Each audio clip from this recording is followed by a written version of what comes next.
Good morning, Louie here.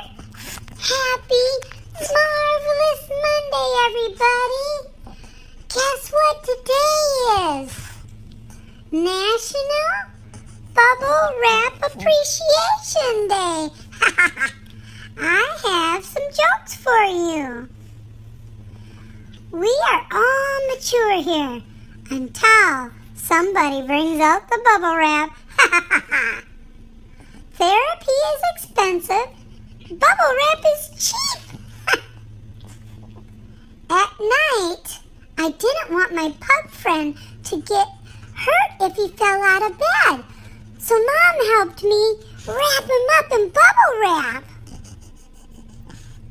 The hardest job ever is working in a bubble wrap factory. Imagine the self-control you would need to work there. And one more question.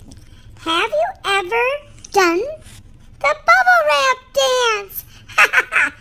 I hope everybody has a good day. Thanks for coming by and listening.